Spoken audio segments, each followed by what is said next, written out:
Halo, salam sejahtera untuk kita semua. Kembali lagi bersama kami. Nah, kita akan melanjutkan pembahasan materi fisika dasar.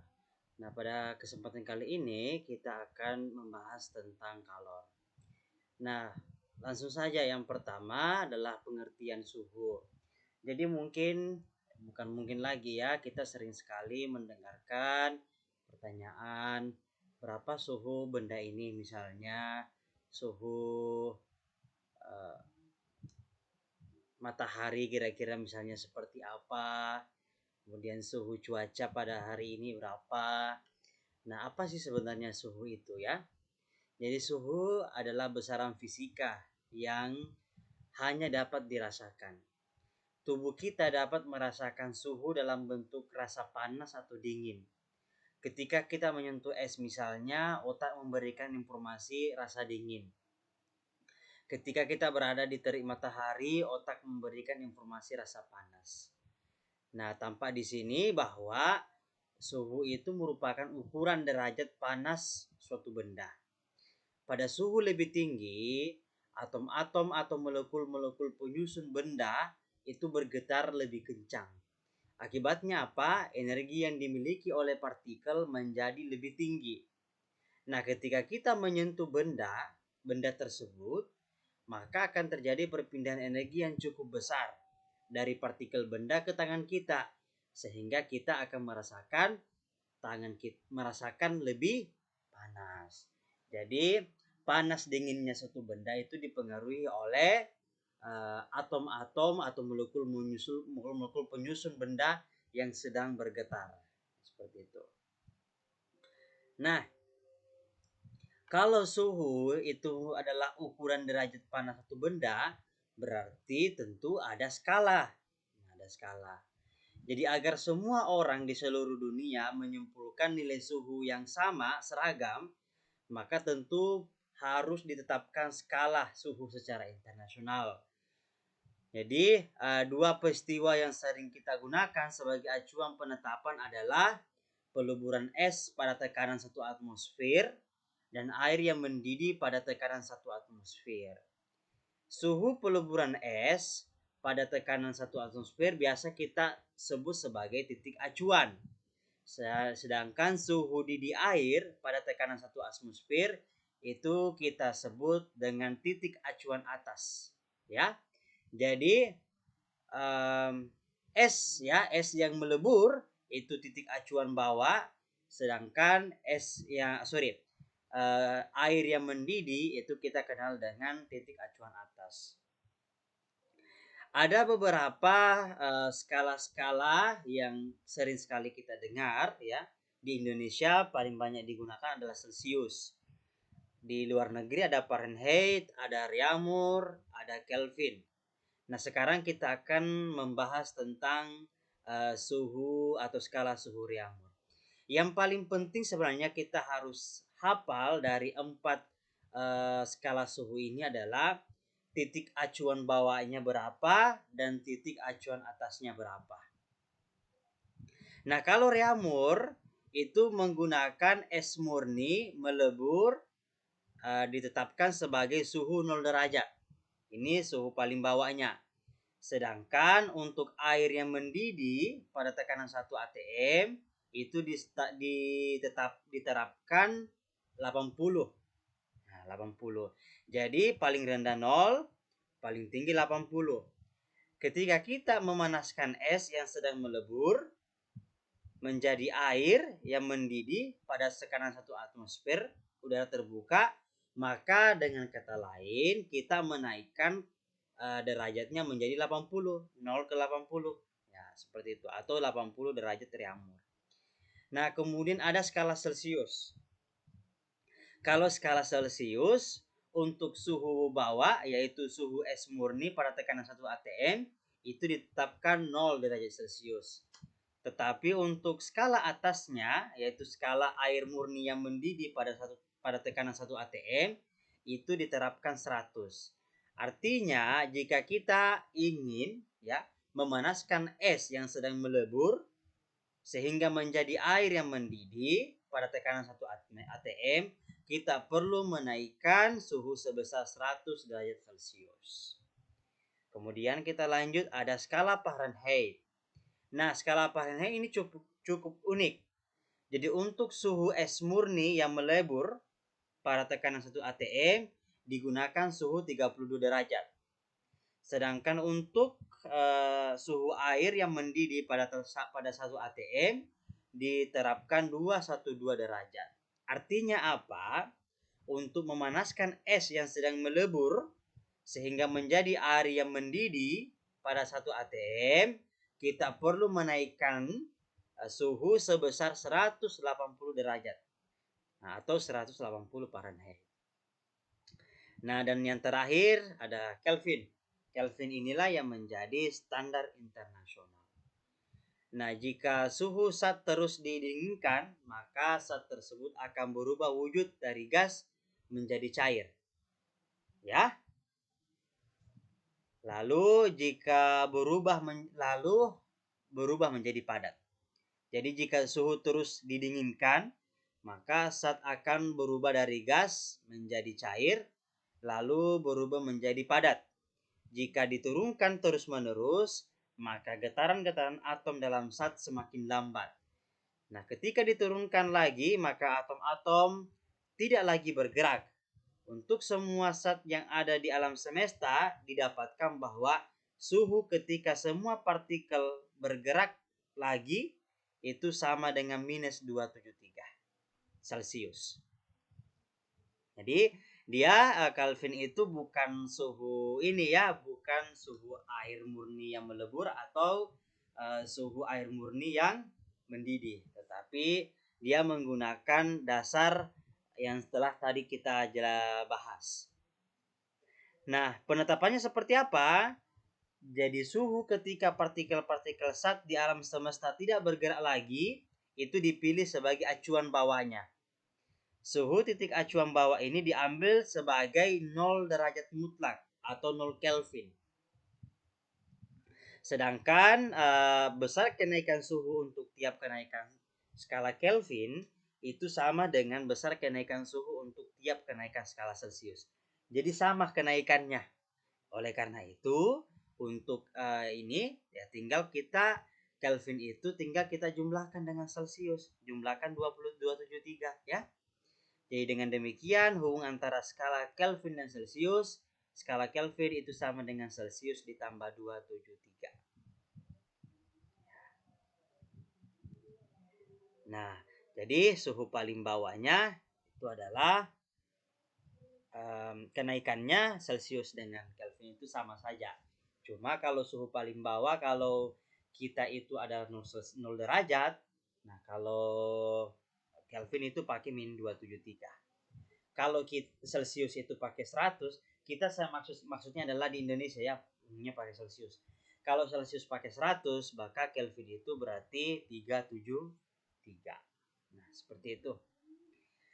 Nah, sekarang sebenarnya kita bebas untuk menentukan skala suhu ya. Jadi bisa saja teman-teman buat skala suhu tersendiri. Yang jelas acuan bawah dan acuan atasnya itu jelas. Nah, jadi untuk mengkonversi nilai suatu skala suhu ke dalam suhu lainnya, kita perlu mengetahui batas atas dan batas bawah kedua suhu. Konversi dapat dilakukan dengan persamaan. Misalnya kita punya dua termometer ya. Yang pertama ada termometer X, yang kedua termometer Y. Ini X, ini Y. Ini adalah skala atas, berarti saya kasih TXA. Yang ini TXB, skala paling bawah. Ini paling atas TY ya, TYA. Dan ini yang paling bawah TYB paling bawah. Misalnya ini adalah TX-nya. Jadi kita punya misalnya benda TX-nya sekian. Nah, pertanyaannya berapa TY-nya? Suhu dengan skala Kelvin. Nah, caranya kita pakai persamaan ini. Jadi TX dikurang TXB dibagi TXA dikurang TXB sama dengan TY dikurang TYB dibagi TYA dikurang TYB. Nah, jelas ya. Sekarang alat ukur suhu. Alat ukur suhu itu banyak sekali, tetapi namanya itu cuma satu, namanya termometer. Termo artinya temperatur, meter pengukur. Nah, jadi alat untuk mengukur temperatur. Cuma ada berbagai jenis termometer berdasarkan penggunaannya. Nah, penggunaannya ini dilihat juga jangkauan yang bisa diukur. Ya, bisa diukur. Tentu beda kalau termometer untuk mengukur suhu tubuh manusia dengan termometer yang digunakan untuk mengukur misalnya benda-benda yang meleleh. Pasti beda. Kalau untuk mengukur suhu tubuh, ya paling kita hanya butuh jangkauan sekitar 30 Celcius sampai 50 Celcius. Atau biasanya di laboratorium sekolah itu biasanya kita pakai termometer yang 0 sampai 100. Nah, beda lagi kalau di industri. Kalau industri kan kadangkala kita harus mengukur benda yang suhunya beribu-ribu atau suhunya minus ratusan, ya. Nah, oleh karena itu beda lagi termometernya. Nah, dalam beberapa laboratorium penelitian besar, para ahli sering mendinginkan benda hingga mendekati 0 Kelvin. Untuk keperluan ini digunakan termometer yang lain lagi. Bayangkan kalau 0 Kelvin ya, luar biasa, itu berapa minus Celcius ya. Satu saja Celcius ya, atau 0 saja, atau kalau 0 Celcius itu berapa Kelvin? Nah, itu minus ya. Minus. Nah, untuk keperluan keperluan ini itu kembali lagi termometer jenis apa yang akan kita gunakan. Nah, tetapi pada prinsipnya termometer itu ada yang menggunakan termometer dengan prinsip pemuaian. Jadi, misalnya kita gunakan raksa atau alkohol. Misalnya ini kita isi, di sini ada raksa, cairannya ini tertutup.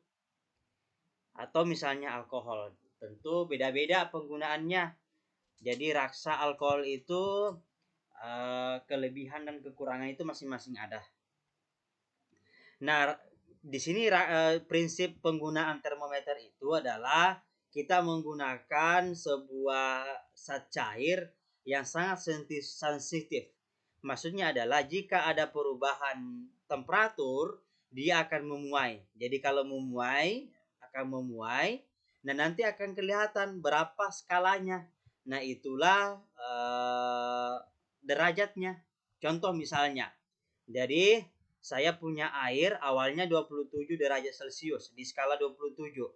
Kemudian saya panasi air tersebut, akhirnya raksa juga ikut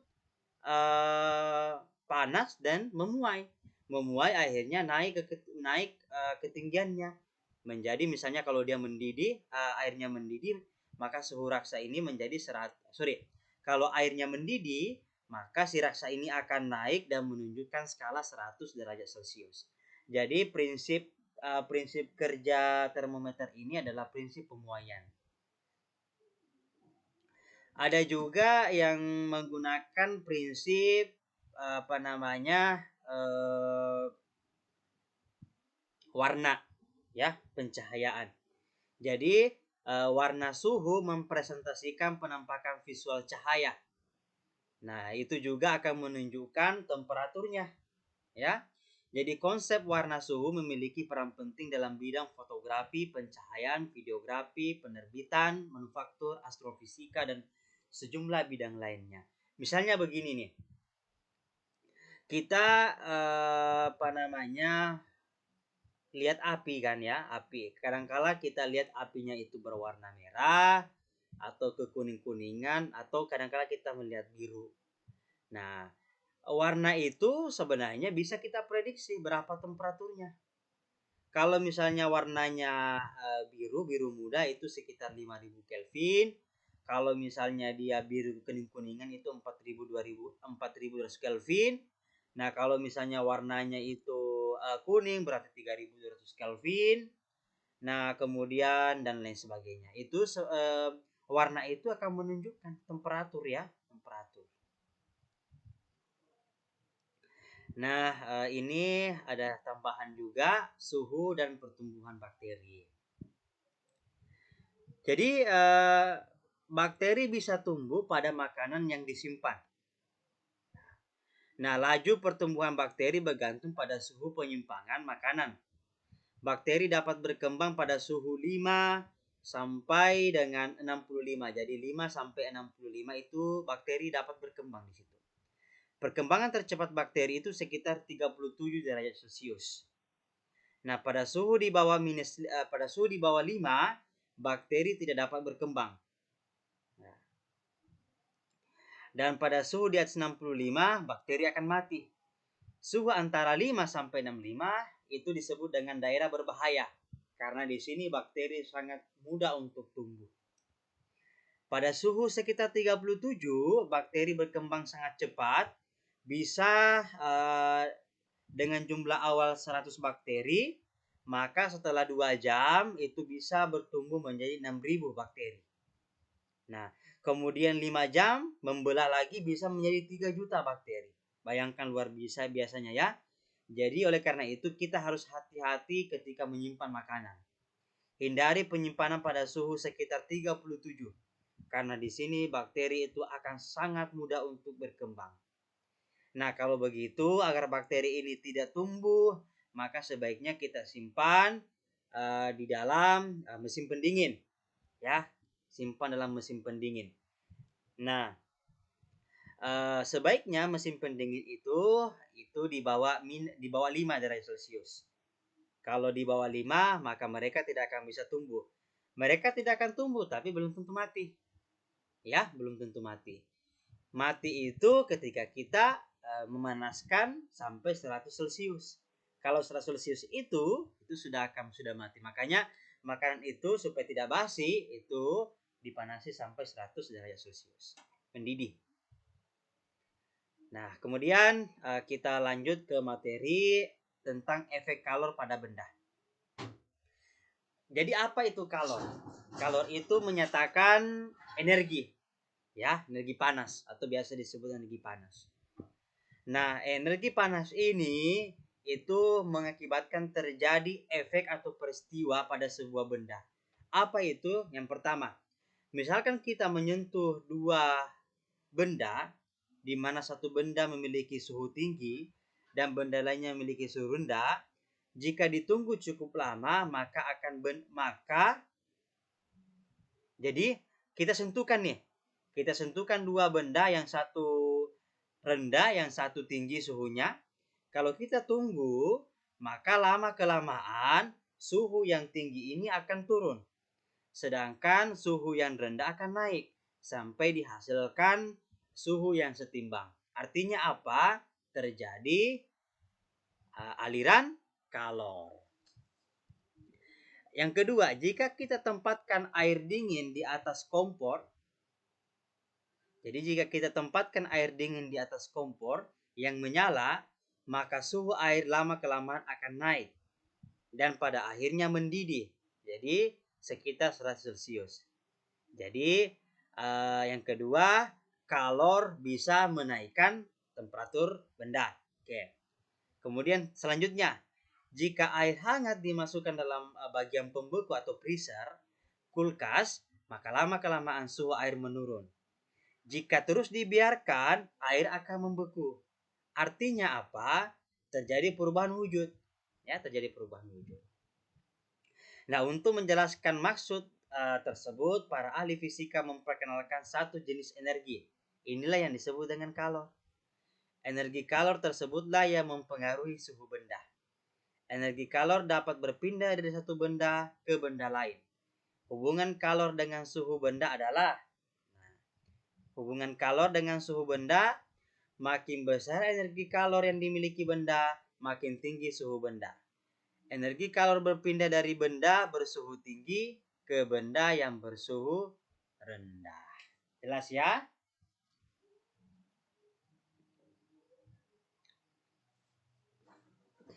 Nah, dengan konsep energi kalor ini, jadi dengan konsep energi kalor ini, kita jelaskan 3 peristiwa yang kita jelaskan tadi. Peristiwa pertama itu dari suhu tinggi ke suhu rendah.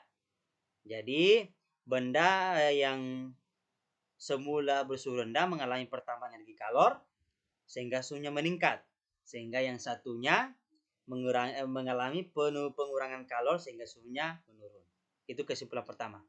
Kemudian yang kedua, energi kalor berpindah dari api kompor ke panci, ya, dan air. Akibatnya suhu air bertambah. Suhu api tidak berkurang karena terjadi produksi kalor terus-menerus melalui pembakaran gas. Kemudian untuk peristiwa ketiga, energi kalor berpindah dari air ke kulkas karena suhu freezer kulkas sangat rendah. Akibatnya, suhu air dalam gelas terus-menerus menurun.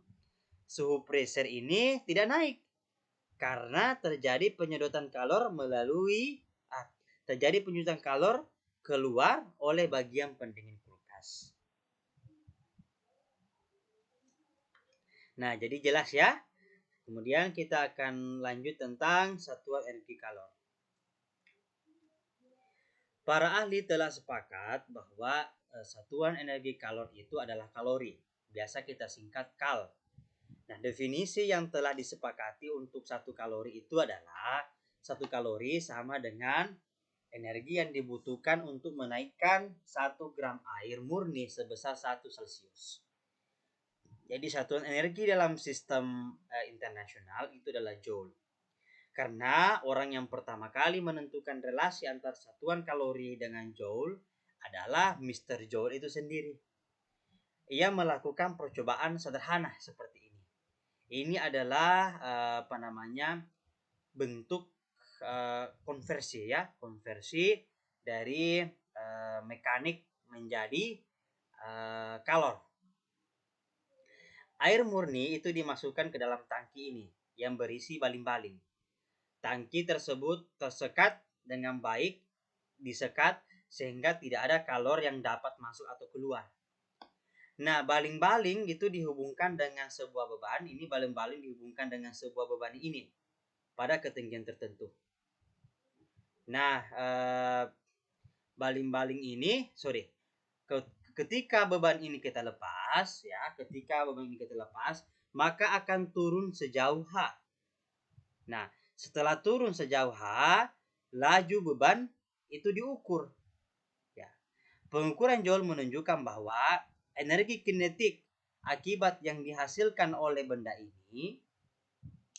ini setelah turun sejauh H lebih kecil daripada MGH.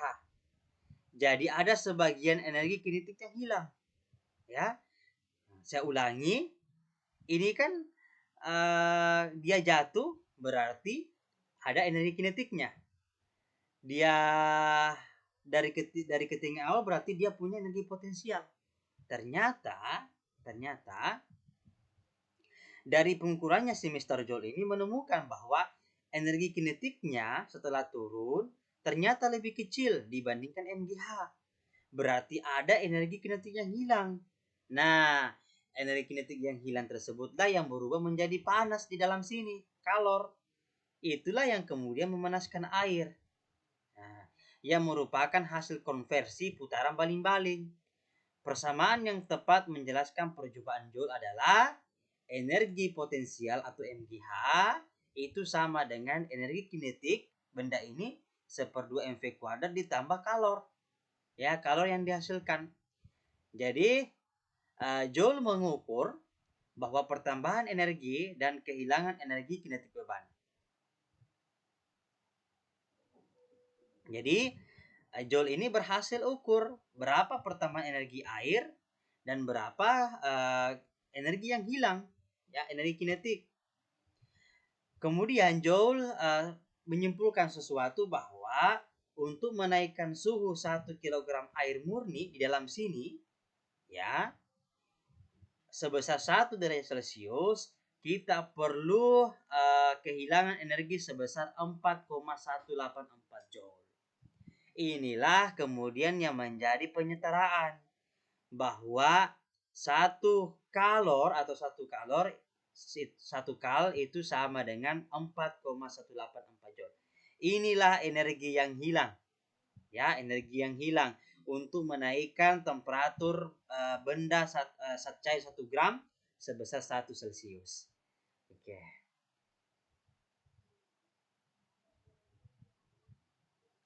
Nah, kemudian kita masuk ke fenomena-fenomena yang diakibatkan oleh adanya kalor ini.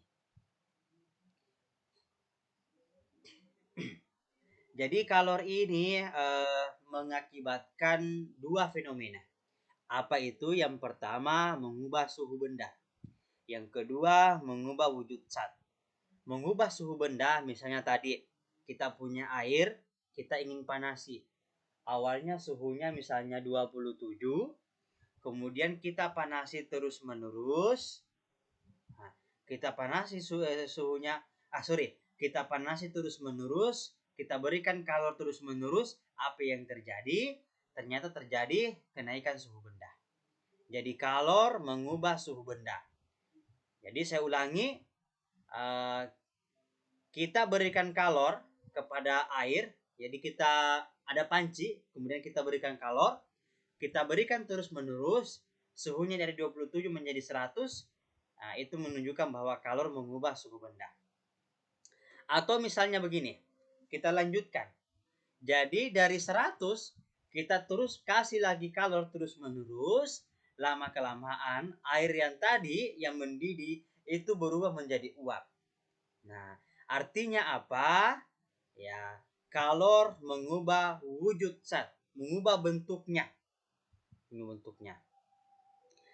Nah, zat dapat berada dalam wujud padat, cair, dan gas.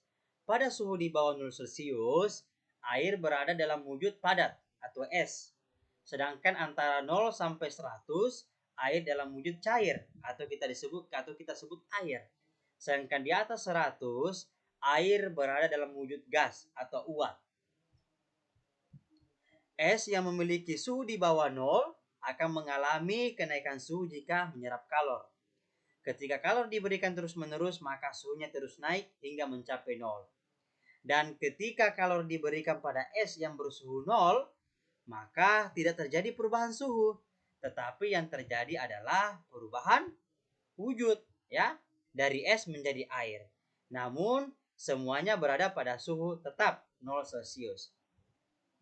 Air es yang bersuhu 0 berubah menjadi air yang bersuhu 0. Ini adalah contoh perubahan fase, yaitu dari fase padat ke fase cair. Perubahan fase ini biasa kita sebut dengan peleburan. Nah, itu biasanya kalau kita gambarkan grafiknya, itu seperti ini. Jadi, naik, ini misalnya 0 ya, 0 Celcius.